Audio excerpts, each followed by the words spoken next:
Assalamualaikum warahmatullahi wabarakatuh. Waalaikumsalam Selamat sore, warahmatullahi wabarakatuh. selamat sore dan salam sejahtera. Yang kami hormati Profesor Eko Haryono beserta staf. Kemudian yang kami hormati Bapak Ibu anggota tim penyusun dokumen usulan Taman Bumi atau Geopark Sangkulirang Mangkalihat. Pertama-tama izinkan kami menyampaikan permohonan maaf dari Bapak Kepala Dinas.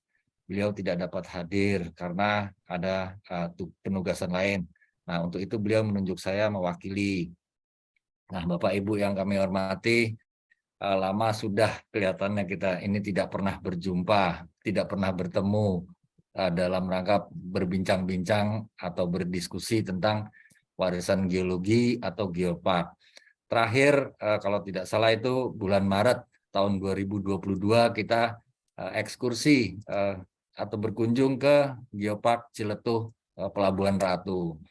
Kemudian setelah itu kita juga berkunjung ke Pusat Survei Geologi. Nah, itulah saat terakhir. Dan mohon maaf karena satu dan lain hal kami baru sempat mengagendakan pertemuan kita pada tanggal 13 Desember 2002 atau pada hari Selasa minggu depan di kantor gubernur. Nah, Profesor Eko berbicara kepada saya, alangkah lebih baiknya sebelum acara tanggal 13 itu diadakan pertemuan mungkin tidak terlalu lama yang maksudnya adalah untuk menjelaskan mengenai agenda-agenda yang akan disampaikan pada tanggal 13 tersebut.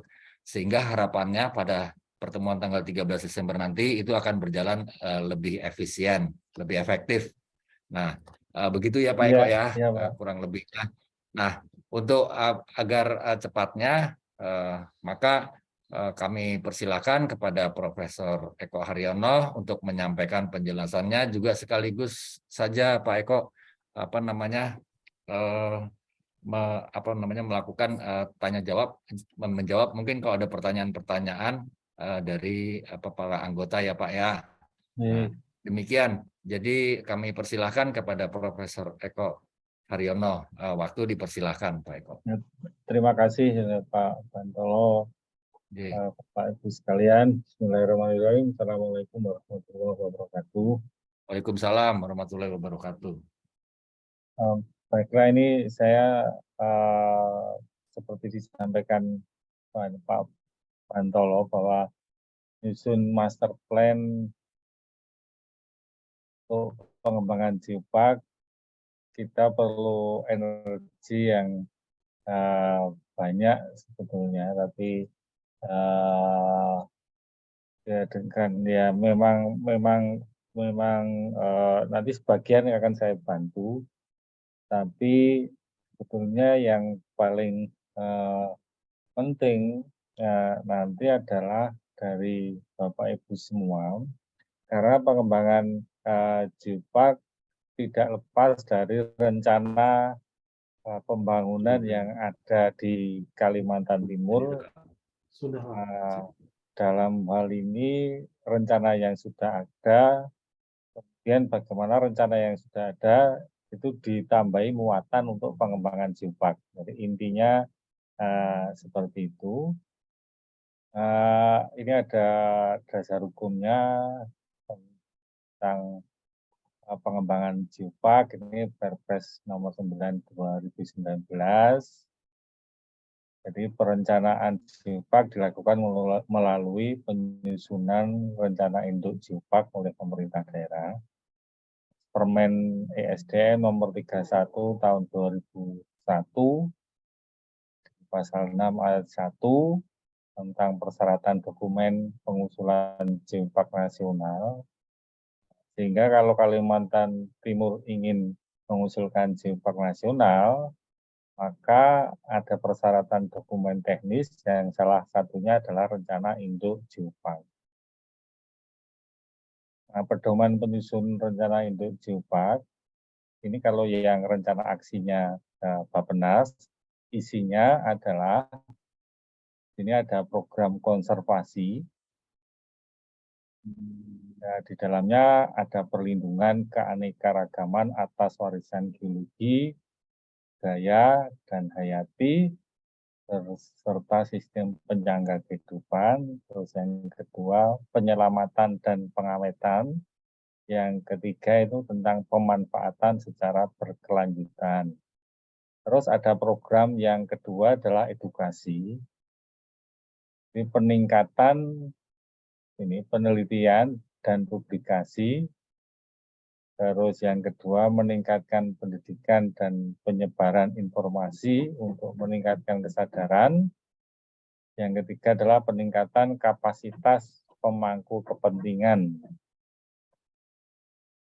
Terus yang ketiga adalah program ekonomi, jadi pengembangan ekonomi, komunitas dan wilayah yang berkelanjutan, pengembangan pariwisata berkelanjutan, dan ekonomi kreatif. Yang ketiga ini pengembangan infrastruktur kawasan geopark. Yang keempat itu program dukungan pelaksanaan, itu meliputi pengembangan pembiayaan berkelanjutan, pengembangan tata kelola percepatan pengembangan geopark, dan monitoring dan evaluasi. Nah, saat ini di Rencana Aksi Nasional Geopark yang disusun oleh Bappenas hingga tahun 2025 akan ditetapkan 12 geopark nasional baru. Ini harapannya salah satunya adalah Sangkulira Mangkalihat, karena di rencana aksi Bappenas itu sudah disebutkan Sangkulira Mangkalihat sebagai aspiring geopark. Nah, tentunya kita jangan sampai miss dengan rencana ini. Ya, harapannya kalau sudah ditetapkan nanti kan pembiayaan dari pusat itu banyak, khususnya infrastruktur seperti di Gunung Kidul sudah itu yang sebagian besar infrastruktur itu dari pusat gitu. Terus yang di Kalimantan ini yang sudah ada justru di Meratus gitu ya. Meratus sudah nasional dan akan jadi global geopark. Gitu. Terus Kaltara juga sedang menunggu, dan kita posisinya untuk penetapan warisan geologi itu sudah urutan Arif yang bisa update nanti, sepertinya kita sudah di urutan ketiga sekarang. Nah, ini yang kita harapkan di Pemprov Kalimantan Timur bisa atau bisa mengejar yang target Bappenas ini. Di dalam rencana induk pengembangan geopark, ini merupakan perencanaan strategis yang disusun dengan melibatkan multi pihak, multi stakeholder yang akan menjadi acuan bagi pemerintah daerah, pengelola geopark, dan stakeholder. Jadi Pak Togu di Bappenas minta kalau bisa rencana aksi yang sudah operasional gitu. Jadi kalau jadi Bappenas tinggal melihat gitu, kemudian langsung bisa mengalokasikan pembiayaan. Itu kalau yang dari pusat. Yang dari pembiayaan daerah ya tentunya akan seperti itu yang sudah sering dilakukan Bapak Ibu sekalian. Jadi ada tahapan persiapan gitu ya. Penyusunan rencana kerangka acuan kerja, pembentukan tim perencana dan pengumpulan data awal ini saya kira sudah kita ini sudah sering gitu ya. Tapi sepertinya ini nanti ya, sebelum acara besok kerangka kerja itu tolong Arif nanti disiapkan yang lebih konkret ini ya. Terus yang kedua, pengumpulan data primer dan data sekunder yang mencakup aspirasi masyarakat, ya, kondisi lingkungan, biodiversitas lingkungan, sosial budaya, aktivitas ekonomi, masuk kelengkapan peta dasar dan tematik. Ya. Ini tentunya tidak, saya kira di perencanaan-perencanaan di sebelumnya sudah ya, jadi ini tidak perlu khusus untuk geopark.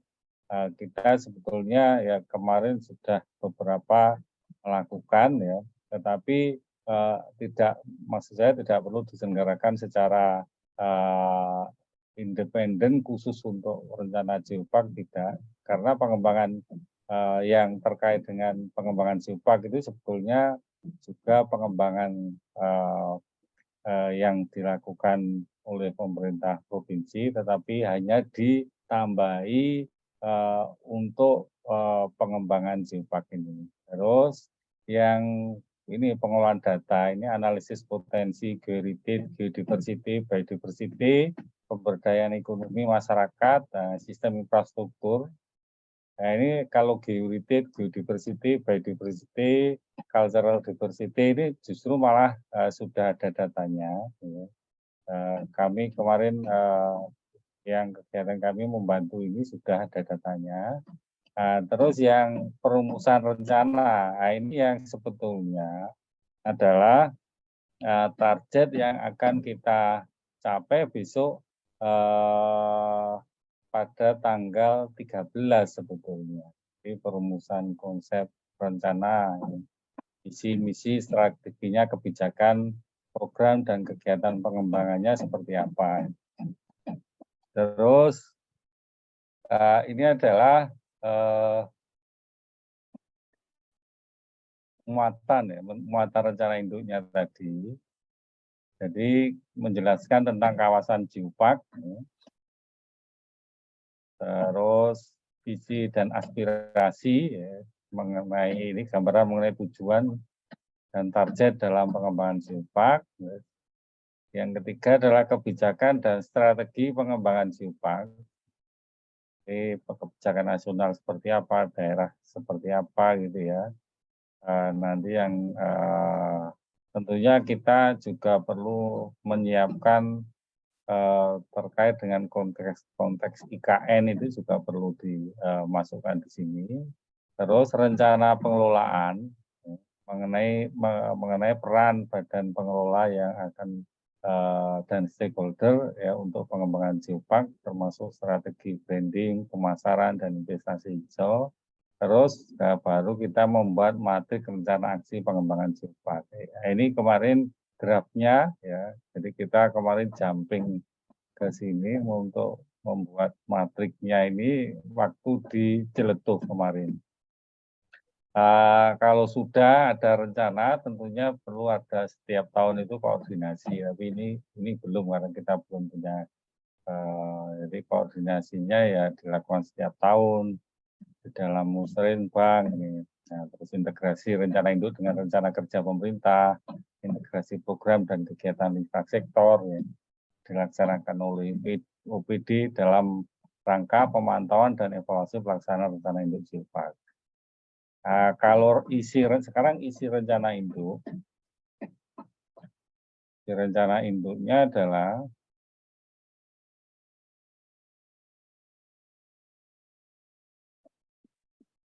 isi rencana induk. Kalau bagian 1 pendahuluan ini saya loncati aja. Gambaran umum kawasan. Nah, di sini yang penting adalah nanti kita besok tanggal 13 kita sepakat ini ya. Ya nanti kami konsepkan ini daerahnya di mana ini daerahnya kawasan. Kalau saya mengusulkan tidak hanya Sanggulira Mangkalihat tapi termasuk ke Maratua, Kakaban itu. Lokasinya Pak di parknya itu. Nanti gampang itu, nanti sama seperti yang di Maros kan juga sampai Kepulauan Mundi apa itu. Coba kita usulkan ke sana, tapi nanti kita diskusikan. Terus sumber daya kawasan ini ya nanti kami bisa membantu ini kalau ini saya bantu. Terus keterkaitan antara keragaman geologi dan keragaman hayati ya ini sebetulnya tinggal menguraikan ya. Nah, tema ini juga nanti yang harus kita diskusikan ini temanya apa gitu ya. Jadi pertama delineasi temanya apa. Nah, tema nanti ini saya berikan beberapa alternatif ya. Alternatif besok di tanggal 13 ya. Nah, terus kita sepakati bersama. Terus kemudian aspek fisik lingkungan ini, analisis yang terkait dengan ini, lokasi dan sebagainya itu sebetulnya tidak sulit ini, sudah ada bahannya itu ya. Analisis aspek sosial budaya ini juga sudah ada bahannya. Terus ini yang tapi ini walaupun ada bahannya, maksud saya juga bahan yang dari Bapak Ibu sekalian di masing-masing OPD, gitu ya. Kami nanti yang ini sudah ada di WA Group atau nanti ini yang versi terbaru bisa saya share lagi. Nah, yang terkait aspek-aspek ini, ya, misalnya analisis aspek lingkungan hidup, ya, terus analisis aspek sosial budaya ini, sosial budaya, terus kemudian aspek pariwisata, ya. Ini kan pariwisata sudah punya rencana induk pengembangan wisata. Terus kemudian Sangkulira Mangalihat juga sudah dijadikan sebagai kawasan strategis pariwisata yang 2 atau ya. Hal-hal seperti itu yang nanti harus dimasukkan di dalam rencana induk gitu. Nah, ini yang semua ini kan butuh dokumen-dokumen yang telah ada di OPD Bapak Ibu sekalian ini. Terus analisis aspek pendidikan, penelitian ini yang nanti silakan saja ini yang kira-kira di OPD mana yang terkait dengan informasi yang dibutuhkan di sini. Ya. Terus yang selanjutnya analisis pembangunan perekonomian dan aset infrastruktur. Nah, ini juga sama. Jadi kita perlu data dan perlu dokumen yang ada sebelumnya sehingga nanti bisa diintegrasikan dalam pengembangan geopark. Terus analisis aspek kebencanaan ini juga ya tadi sama. Terus aspek pembangunan perekonomian. Nah, ini yang juga nanti yang harus muncul di dalam rencana geopark. Terus analisis status lahan dan tata ruang ini juga ya, arahan pemanfaatan ruang dalam RT/RW kabupaten gimana, arahan pemanfaatan ruang dalam RT ke RDTR bagaimana gitu ya. Nah, terus baru sekarang kita masuk di rencananya ini. Nah, di rencananya kalau ini tadi yang di atas yang bab 2 tadi sebetulnya yang dibutuhkan adalah data-data dokumen atau dokumen rencana yang ada di masing-masing OPD yang sekarang menjadi Bapak Ibu yang sekarang menjadi anggota pengusul geopark. Terus bagian ketiga ya ini nanti visi dan misi ya, seperti biasa. Terus prinsip pengembangan dari membuat rencana kan selalu ada visi misi, prinsip pengembangan, ya. Terus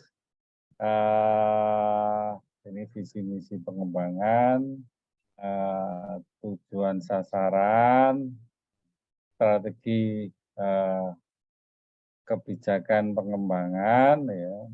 Terus prioritas pengembangannya seperti apa?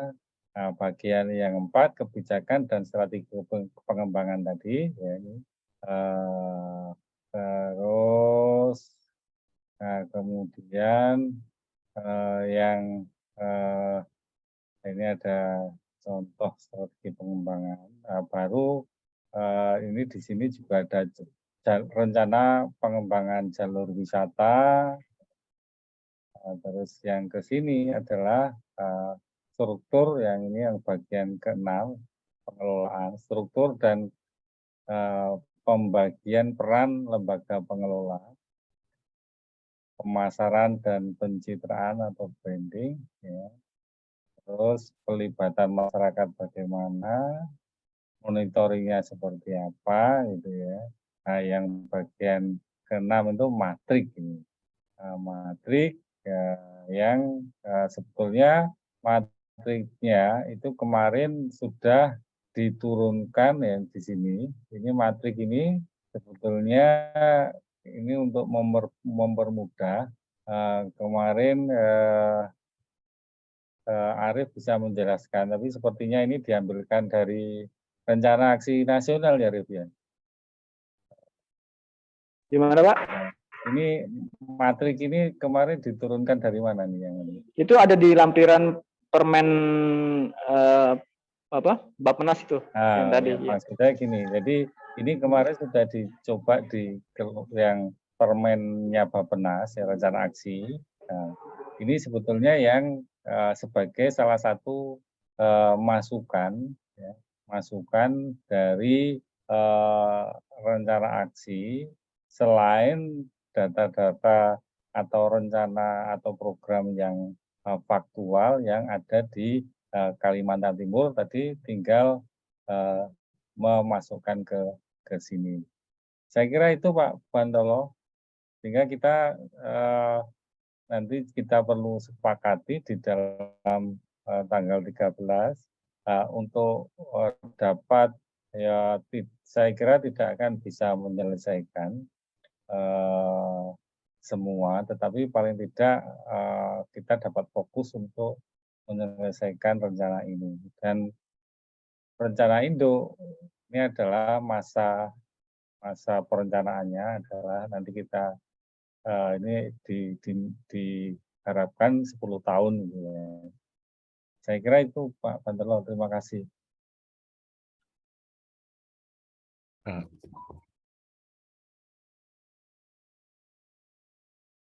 Iya, baik Pak Eko, terima kasih atas penjelasannya.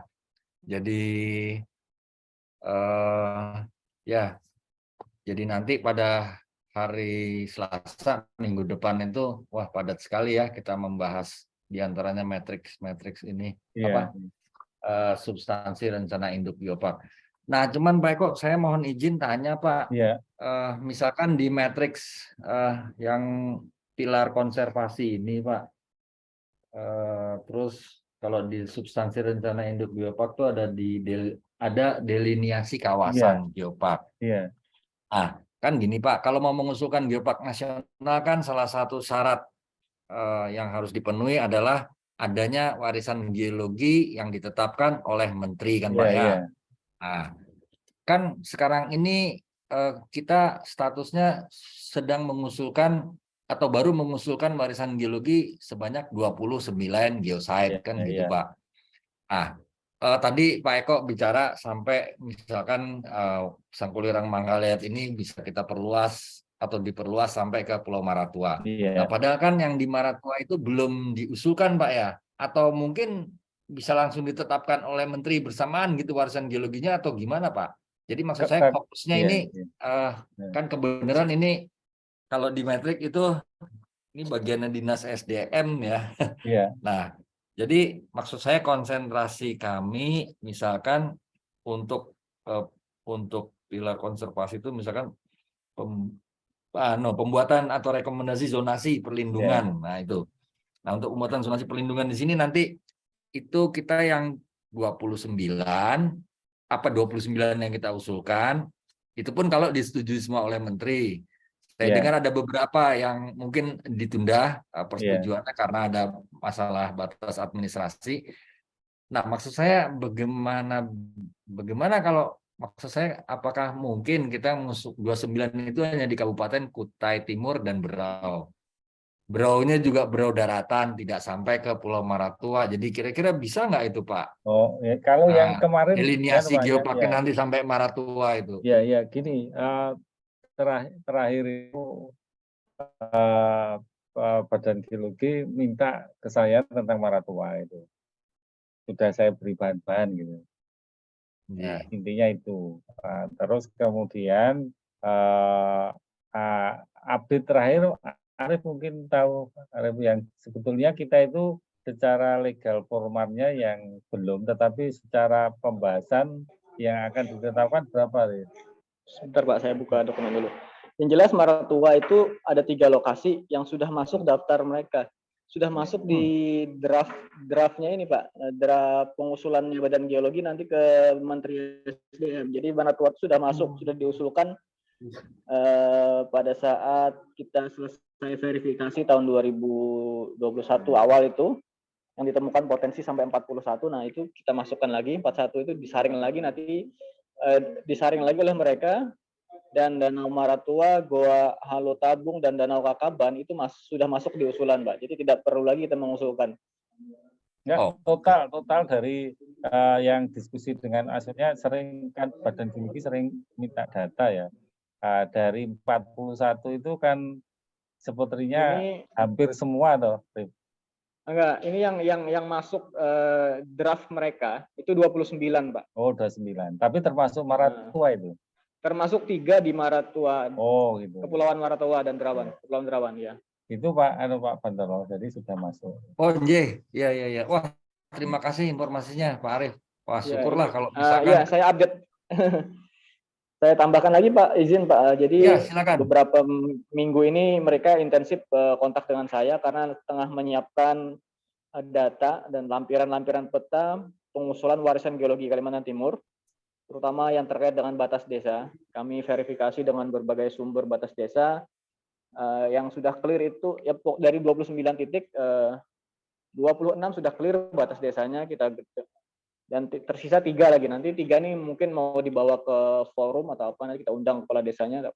Yang jelas usulan kita sudah di tangannya. Kalau dulu masih di meja antrian ditumpuk, nah sekarang sudah di tangannya SDM, Pusat Survei Geologi, dan kemungkinan awal tahun depan kita sudah bisa melakukan tahapan terakhir dari pengusulan warisan geologi, yaitu FGD pengusulan warisan geologi. Ya harapannya tengah tahun SK-nya udah apa? Kemennya sudah terbit gitu. Iya, baik Pak Arief, terima kasih Pak Arief atas update-nya. Ya. Wah, syukurlah kalau sudah 26. Saya dengar kemarin 5 yang masih bermasalah, jadi saya pikir masih 24. Ternyata sudah 26 sekarang. Ya, terima kasih. Tinggal 3 lokasi nih yang kami bingung.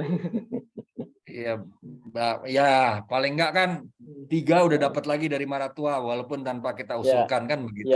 Artinya langsung intervensi kementerian. Ya, itu kalau yang Maratua tuh disisipkan di dokumen kita gitu, ya diselipkan gitulah, nggak resmi. Nggak apa-apa, nggak masalah Pak. Yang penting kan ditetapkan itu aja. Sehingga kita punya modal dasar untuk membuat dokumen usulan geopark, dan nanti kalau sudah ada pengelolanya, nah bisa mengusulkan kan seperti itu aja. Dan yang lebih penting lagi ini Pak. Penetapan warisan geologi itu menjadi dasar kita untuk mengembangkan rencana induk. Karena kalau kita perhatikan tadi dari matriks yang ditampilkan Prof. Eko tentang substansi dokumen rencana induk, itu banyak sekali hal-hal yang terkait dengan warisan geologi. Sudah warisan geologi. Jadi kan selama ini saya menyusun draft rencana induk ini berdasarkan asumsi bahwa usulan kita tentang warisan geologi itu ditetapkan menjadi warisan geologi nasional. Jadi kalau ada sudah disahkan, jadi kita lebih fleksibel, lebih pasti untuk mengembangkan dokumen rencana induk itu. Tapi gini, jangan ditunggu karena kita 29 ini direncanakan, kalau delete kan gampang. Ya, jadi ya itu strategi kami Pak Bantolo. Jadi kami anggap saja semua usulan disetujui oleh Badan Geologi. Perkara nanti cuma dari 29 yang goal cuma 25 kan kita tinggal delete aja dokumen-dokumennya. Di teks tinggal kita hapus aja. Gitu ya. Iya Pak, ya itu. Jadi terima kasih. Jadi salah satu poin penting tanggal 13 itu sebenarnya juga saya mau minta pencerahan sebenarnya dari Pak Eko khususnya dan timnya. Itu mengenai adakah pengaruh kalau misalkan 3 itu tidak disetujui oleh menteri, artinya tidak bisa ditetapkan, apakah sisanya itu masih bisa jadi modal dasar kita untuk membuat dokumen geopark atau mengusulkan geopark kan begitu. Nah itu salah satunya nanti Pak, mungkin di depan tim nanti tanggal 13 mungkin baiknya diuraikan. Mungkin saya dahului menjawab, boleh Pak? Jadi walaupun tidak ditetapkan sebagai infonya nggak apa-apa. Iya. Ini info dari Badan Geologi. Jadi tidak ditetapkan sebagai warisan geologi nasional. Halo, Pak halo, sorry saya tutup saja videonya Pak ya. Iya ya. Halo. Nah, jadi walaupun tidak ditetapkan sebagai warisan ya. Silakan. Walaupun tidak ditetapkan sebagai warisan geologi nasional, situs-situs yang sudah terlanjur kita teliti bisa dikembangkan sebagai keragaman geologi yang mendukung pengembangan geopark nanti Pak. Jadi bisa kita jadikan keragaman geologi. Ya. Betul Pak. Secara teknis memang begitu. Artinya itu bisa menjadi objek yang mendukung dari keragaman geologi yang ada. Setuju itu ya. Jadi tetap kita ulas di situ. Nah, dan tetap batasan delineasi geopark tetap kita pertimbangkan juga yang memang batas administrasinya belum jelas. Nah, seperti itu. Iya, kalau kami dari geologi mungkin sudah jelas nih apa yang dimaksud. Banyak juga PR-nya ini. Nah, nggak tahu dari teman-teman apakah ada pertanyaan dari Unmul, Pak Arianto mungkin, atau Pak Boni, atau nanti saja tanggal 13, atau teman-teman saya Dinas SDM Geologi, Pak Farid, Pak Jendi, atau Pak Limbong, kalau mau ada yang disampaikan. Izin Arianto, Pak. Oh ya, monggo Pak Arianto, silakan Pak Arianto. Ya, perkenalkan Bapak Ibu sekalian, saya Arianto dari Fakultas Kehutanan Unmul. Yang mau saya tanyakan itu tentang delineasi tadi itu sudah fix atau masih dalam dalam kajian untuk pendelineasiannya sambil berjalan atau gimana nih Pak? Itu sudah fix Pak. Ya, sudah fix. Jadi batas itu bukan batas Pak, maksudnya bukan batas yang rigid gitu, tetapi batas itu adalah yaitu tadi misalnya Sangkulira Mangkaliat sampai Maratua gitu aja dibatasi nanti. Dan itu meliputi berapa kecamatan, meliputi berapa kabupaten, meliputi berapa kecamatan. Hanya seperti itu Pak batasnya itu. Dulu kalau nggak salah itu Pak Gubernur Kaltim itu sudah membuat SK tentang kawasan khas Kalimantan Timur itu Pak ya. Itu termasuk juga Pak ya? Ya masuk semua Pak. Lebih luas lagi dari itu. Oh gitu ya. Kalau kita sudah punya SHP batas arealnya Pak? Sudah dari kami sudah membuat draftnya Pak. Nanti saya coba share. Itu hampir meliputi seluruh kabupaten di Berau dan bagian utara dari Kutai Timur. Jadi seluruh Semenanjung itu. Nah, ini juga terkait penamaan sebenarnya.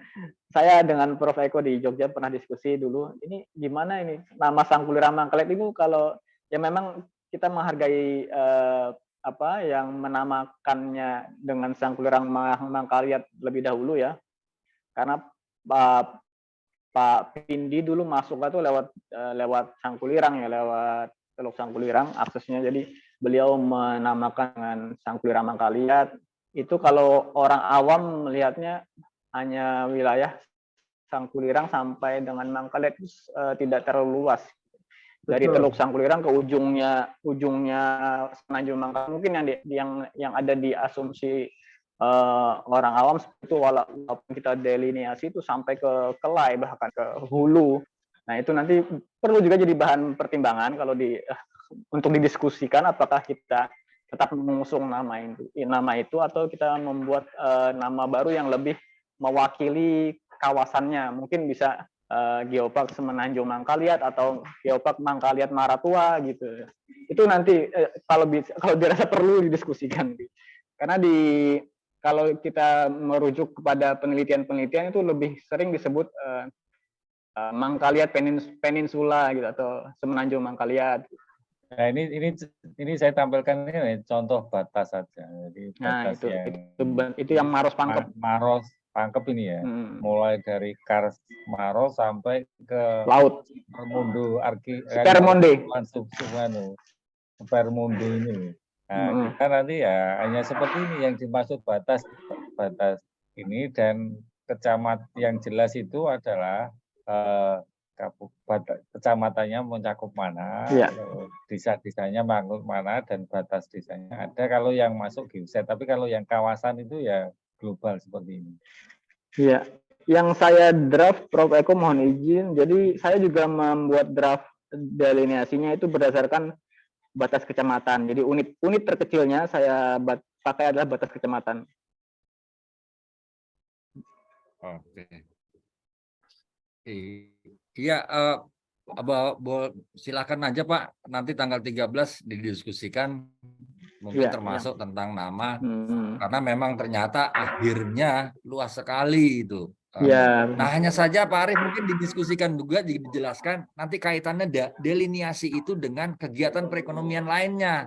Apakah delineasi ini termasuk kawasan lindung sebagaimana diatur dalam Undang-Undang Tata Ruang misalkan, sehingga nanti kegiatan-kegiatan perekonomian bagaimana kaitannya. Nah itu ya penting juga itu, nanti banyak yang bertanya itu Pak, karena perekonomian kan banyak itu.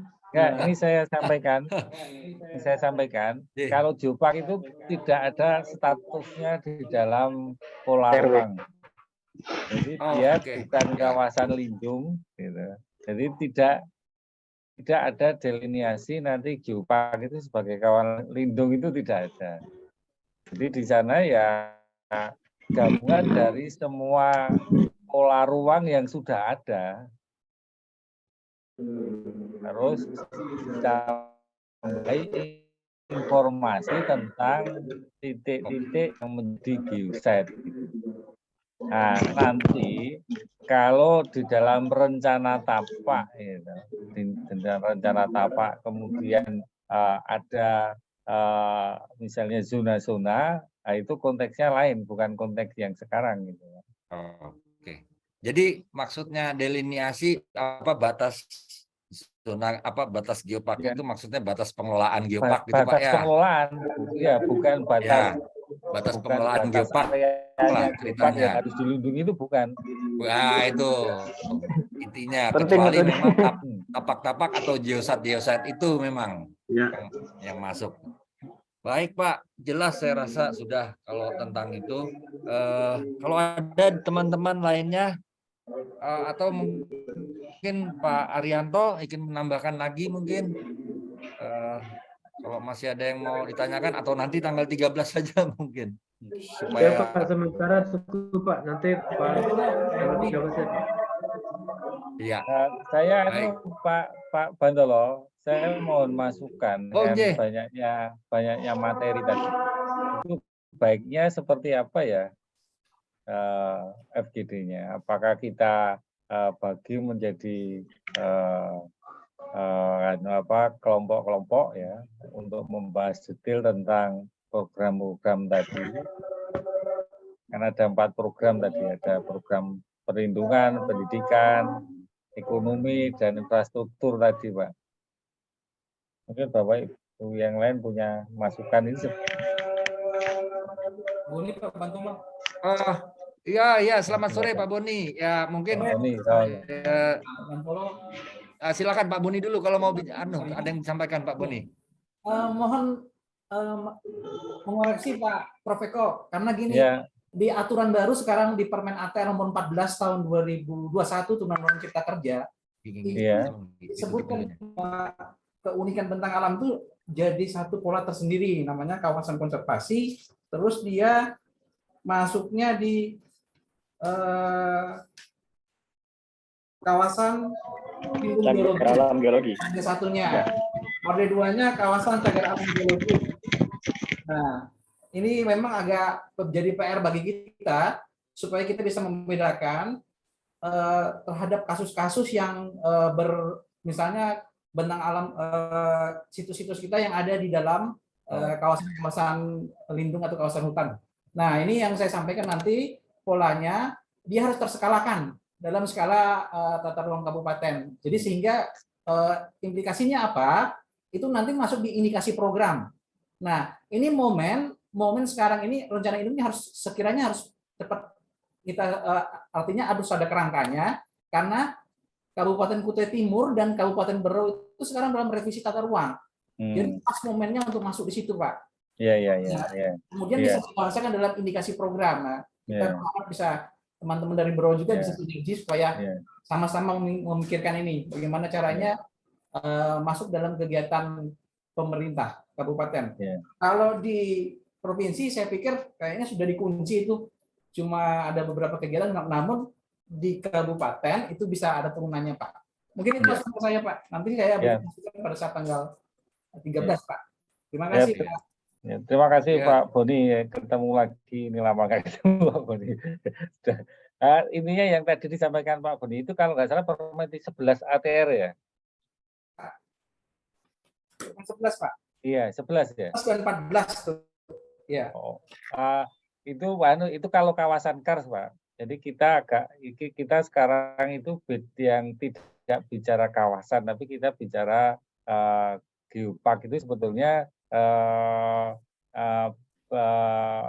tidak sama dengan yang kawasan Karsnya sendiri. Jadi kalau geopark itu hanya titik-titik ya. Tentunya kalau nanti ada kawasan Kars, dalamnya itu adalah salah satu bagian dari geodiversity-nya. Tetapi dalam konteks deliniasi geopark sekali lagi tidak masuk dalam zonasi tata ruang. Geoparknya sendiri, jadi terminologi geopark itu tidak masuk di pola ruang. Gitu. Kalau kawasan Kars ya, dan sekarang ini Badan Geologi sebetulnya sedang arahan pemanfaatan dan pengelolaan bentang alam Kars itu yang sekarang belum ada gitu ya. Sekarang belum ada sehingga intinya adalah kawasan bentang alam Kars itu nanti akan ada 3 kategori. Ada cagar alam yang seperti contohnya adalah misalnya fosil, terus atau misalnya satu stratigrafi tertentu, terus ada kategori yang ketiga itu bentang alam. Nah, kategori bentang alam itu masih bisa dimanfaatkan tentunya dengan yang tidak merusak bentang lahan. Intinya itu. Jadi yang disebutkan yang di ATR BPN itu sebetulnya sudah dibagi itu, tapi karena tidak ada permennya khusus kadang-kadang tidak tercermati itu ya, sehingga dianggap KPHK itu semua merupakan kawasan lindung dan tidak boleh diapa-apakan. Gitu. Intinya untuk pengembangan pariwisata boleh kalau yang Kars. Tapi sekali lagi, geopark itu tidak bicara kekasan yang Kars sebagai bentang alam. Bentang alam itu tadi, itu konteksnya sebagai bagian dari geodiversity. Itu Pak. Sekarang sudah, itu Pak Boni sudah di pertanahan itu ya sekarang. Sudah pindah berarti. Terima kasih. Iya, mungkin ya.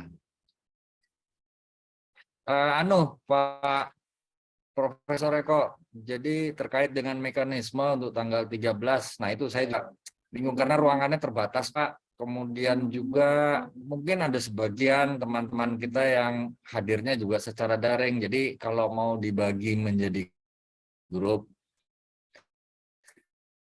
nah ini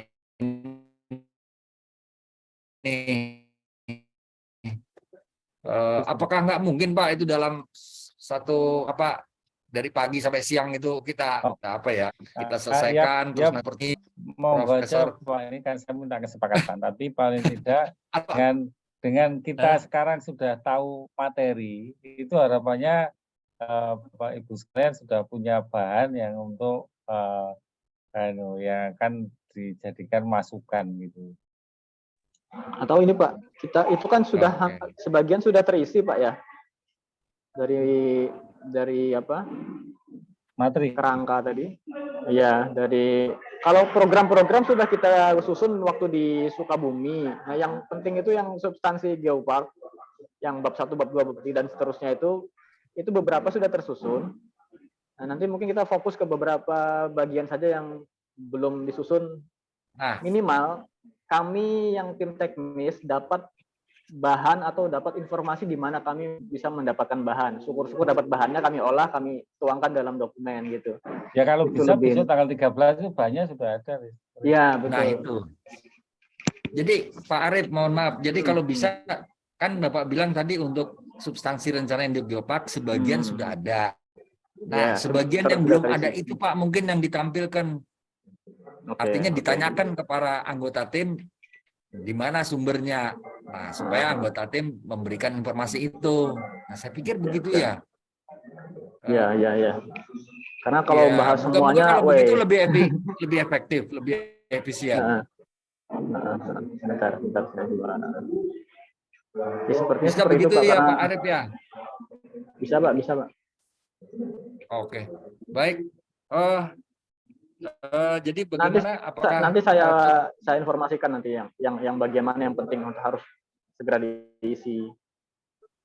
Iya, kalau perlu sebelum acara 13, Bapak kalau sudah ada informasinya mana saja yang dibutuhkan bisa diunggah ke WA grup kita itu yang baru. Iya. Nah, info-info yang dibutuhkan kan begitu. Jadi datang ke sana mungkin sebagian dari kita sudah ada bawa. Nah itu. Ya, betul. Sip Pak kalau gitu. Jadi baik Bapak Ibu, bagaimana? Udah 1 jam ini. Apakah ada lagi atau nanti kita lanjut tanggal 13? Oke. Cukup mungkin ya teman-teman ya Bapak Ibu, Profesor Eko. Cukup. Baik, kalau begitu kita akhiri. Terima kasih Profesor Eko dan tim pendukung Pak Aji, Pak Reza, kemudian Pak Arianto, dan Ibu Maya, serta rekan-rekan saya di bidang geologi Dinas SDM yang sudah hadir pada acara sore hari ini. Terima kasih atas kehadirannya dan mohon maaf kalau ada kekurangannya, dan sampai bertemu tanggal 13 Desember hari Selasa di kantor Gubernur. Dimohon ditunggu kehadirannya kalau bisa secara langsung. Demikian, terima kasih. Wassalamualaikum warahmatullahi wabarakatuh. Waalaikumsalam. Ya, terima kasih Prof. Eko, Pak Arif. Sama-sama Pak. Ini saya juga lagi ikut yang di Kaltara.